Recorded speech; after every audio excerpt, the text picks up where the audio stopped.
It's a tough story. It's a tough background. And I want to go deep and I want to go fast. You spent 5 years in prison. So the first time I was in prison, dude, I was in the hole, which is the prison inside of the prison. It's dark, dirty, lonely, depressing, very little to no human interaction. You're in there by yourself, going crazy. And so I get back there and the captain's sitting back behind his desk, arms crossed, white shirt on, gold badge, black hat, me mug on his face. He's like, "Have a seat, Mr. Babcock." They give me a 30-second phone call to my mom. We're bawling our eyes out, telling each other that we love each other. Then the phone hangs up and then they put me back in a cell by myself for the next 60 days.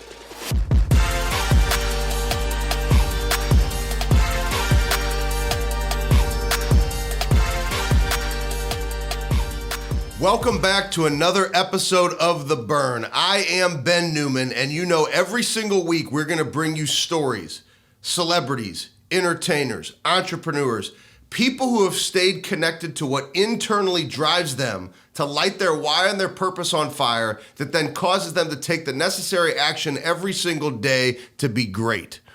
Today you recognize we're in a different studio. We're in the studios of Underdog Empowerment with another St. Louis guy, Zachary Babcock. He has a story. You talk about a burn, and we're gonna go deep, we're gonna be emotional, and we're gonna hit it hard, and we're gonna hit it fast. Because you know, we don't spend a lot of time on backstory. We go right for that burn, right for understanding why somebody chooses to do what they do. Now I'm gonna have a little bit of fun, because I'm not a technology guy, but I know, Zach, I got some fun tools here. So if somebody says something that's weak, I hit this one right here, right? Yep, that's it. It's like the weak little puppies, right? But then if somebody brings the heat, you really bring that burn. We get this one right here. That's right.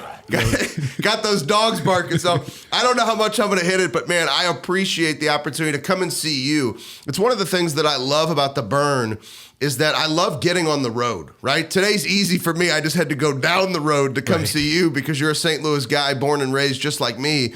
But to go on the road and see different people's studios and see their offices and see their families or be welcomed into their homes. And so thank you for welcoming me into your home and allowing the burn to take over your studio today. Man, dude, thanks for coming by. I've been looking forward to this. Couldn't wait to get this on the going, dude. Like you just brought the heat on my podcast. I'm all fired up afterwards, dude. Well, I know we've been talking about it for a long time, and I appreciate finally having this opportunity to get together.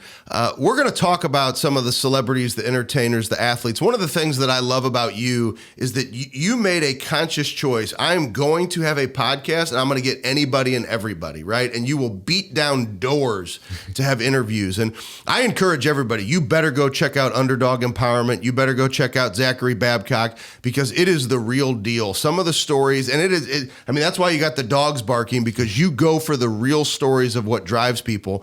And that's what attracts me to you, right? It's a tough story. It's a tough background. And I want to go deep and I want to go fast. You spent 5 years in prison. Right. And in prison, I know there were things about your vision, things about your family. You talk about the burn, right? There are people who go into prison, and everybody has challenges and adversity in life, right? We all have a story that we're writing. And you made a choice while you were in prison, when there were probably plenty of people who walked away from you in your life, plenty of people who never told you would amount to anything, plenty of people who turned their backs on you. And you had a vision to stay committed, to be a great father, to be a great husband, to be a great provider, to be able to have a business. And now you have it. So talk to me about that burn. What did that burn feel like for you, being in prison, but never losing sight of your vision? Man, dude, you got me fired up now. And that's so, the vision is everything, dude. Like I have a screenshot of my vision on my phone, vision board, all that shit, but I'm so clear and direct of where I want to go. But when I got locked up, man, the second time when I went back to prison, just 20 days before my twin sons were born, it started with an identity shift because I woke up in that jail cell. I was blackout from being shit-faced the night before. And woke up in that jail cell and I realized that I'm going back to prison just 20 days before my twin sons were born. And I immediately said, this isn't me. I'm a good father. I'm a good human being. Like, this isn't who I am. And my identity shift right there. And I didn't know how long I was going back to prison for. It could have been 6 months. It could have been a year and a half. That's how long I had left on my parole. But I said, I don't give a fuck what it takes. I'm going to get back home and I'm going to be that father that I didn't have growing up because that means everything to me. And so, I didn't know what happy and success exactly looked like, except for it was going to be in my kid's life and I was going to be there every single day. So let me tie something together, because I know many people watching me say, well, I haven't been to prison before. Yet your prison was a place in your life that you never wanted to go back to.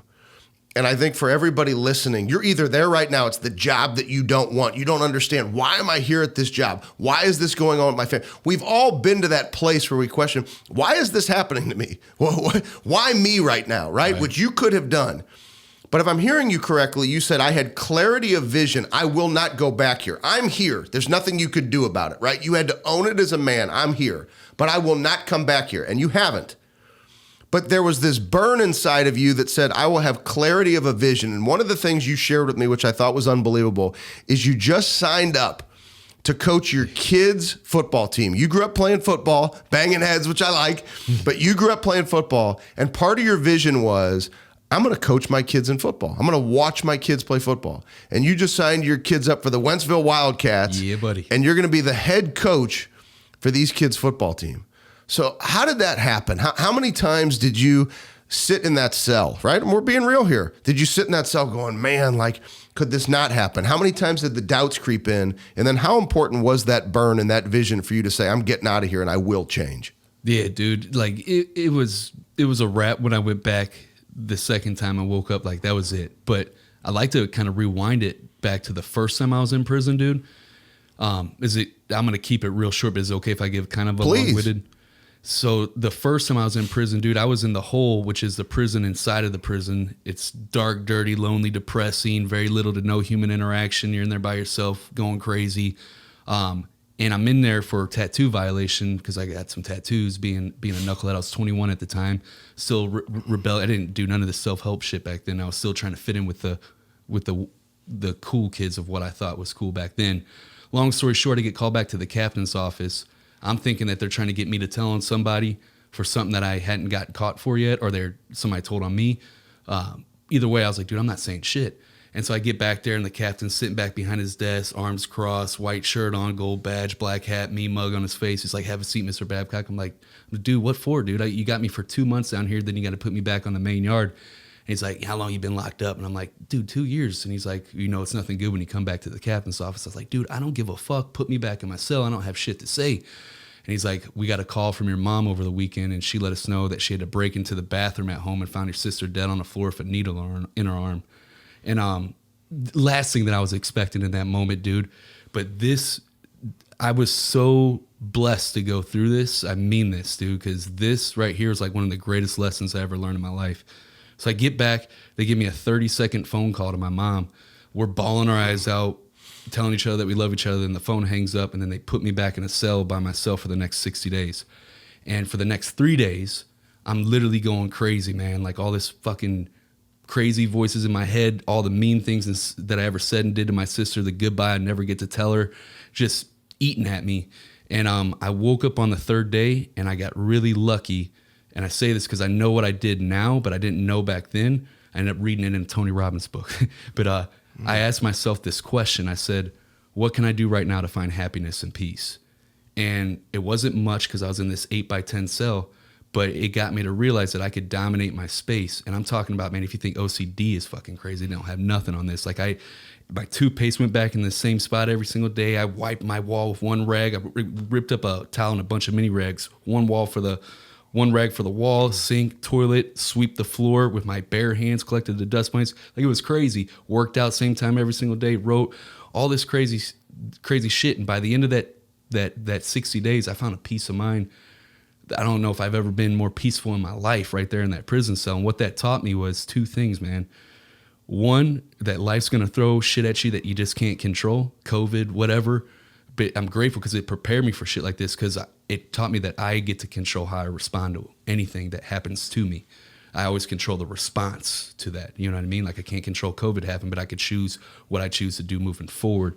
And two, when you get in those shitty situations, it's harder to do. It's simple, not easy, especially when you're all emotional and shit, but to ask the right questions. Because you could be like, why is this show always going to happen to me? And that gets the wrong answer. But if I shift it to what's the next best thing that I can do in this moment to bring me one step closer to my goal, that gets me to search for those right answers. And so that was like one of the greatest lessons I ever had in life right there.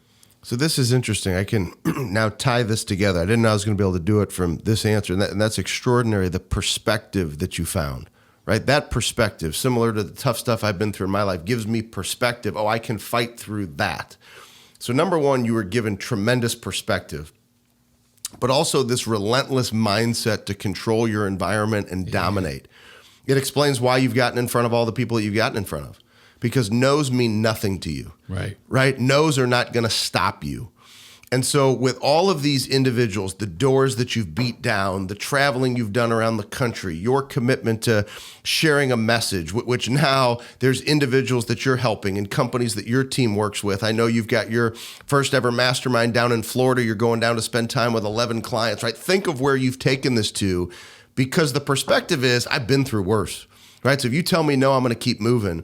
But this relentless process you created a process in that cell. You've now created a process with underdog empowerment. Amen. And so this process, this perspective, there's so much there that I hope everybody can take away from.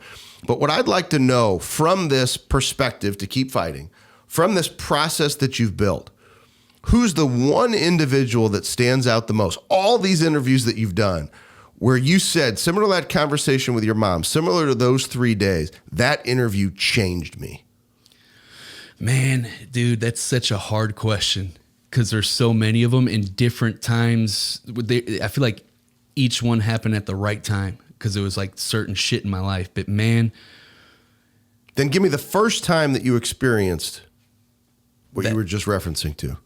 I think when I sat down with Robert Greene, no, I'm going to say Tucker Max. And the reason why I say Tucker Max is because if you listen to that episode, there was a point where he asked me something and my initial gut reaction was like, man, fuck this dude. He doesn't know me. But I was like, I stopped myself and I looked at it objectively. And I was like, well, what if he's right?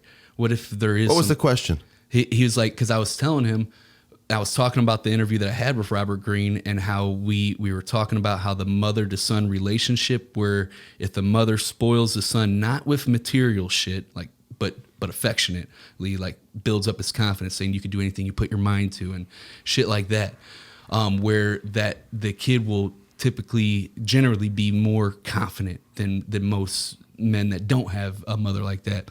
And I was like, man, that might have where my confidence came from, because my mom was there through all the shit that I put her through.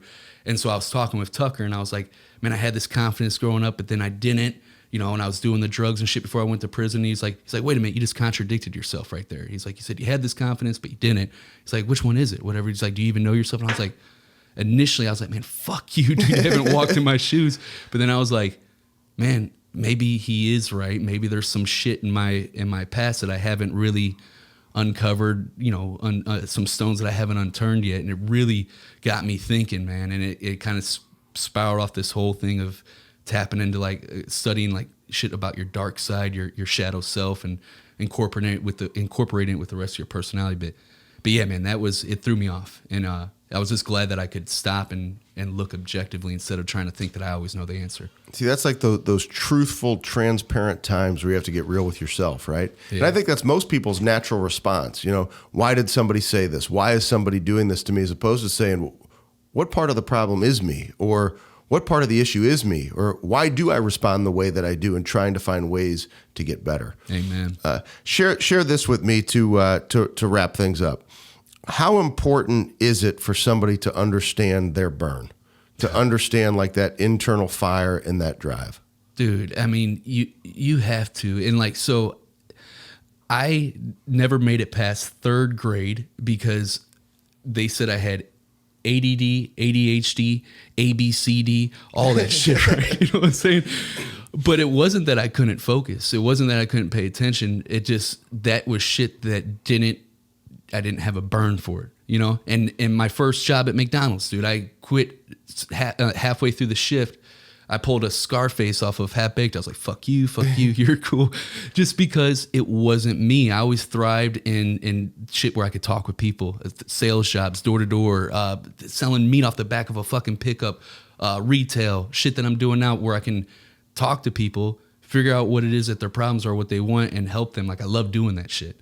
And that's where I get my burn at. And so I've always lived in that. And anytime that I haven't, dude, I would be just going through the motions in life. And dude, when I got a really addictive personality, like I'm either all the way in or all the way out. There's no half stepping. And so like that, there's pros and cons to that. And early in my life, before I got my shit together, dude, that led to me making a lot of dumbass decisions, becoming a drug addict, going to prison for over 5 years of my life. But now I stepped into that and used that in an empowering way where I pour it into shit that's actually good for me. But if you don't have that burn, dude, I think we've all may have experienced in some point of our lives or another. I know I have, and I know everybody that I've talked to had lived in a certain area of their life where they weren't living in that burn and they just felt like they were dead. They felt, and so what I would say, if you're going through that, if you're not living in your burn, what helped me was I started using visualization negatively. I started thinking about, okay, well, what about when I'm at the end of my days, when I'm about to die, and I'm looking back and reflecting on life? Like, I will be totally cool if I didn't achieve my goals, as long as I knew I did every fucking thing that I could to make it happen. But I would be absolutely miserable if I knew I'd left something on the table and I didn't achieve it because I didn't go all the way in, and because I wasn't living in my burn because I was too fucking scared. And that scares me more than anything else. And so that's what that pain helped me step into that. And maybe that might help you too if you're going through that. Oh, I love that right there. We're going to give the dogs the... Yes, I got it one time. the pain allows you to step into that. And so I think for everybody listening, there's some pain that you've been through, you're going through, or you will go through. Stay connected to that burn. And you mentioned something about living, and I'm going to end here.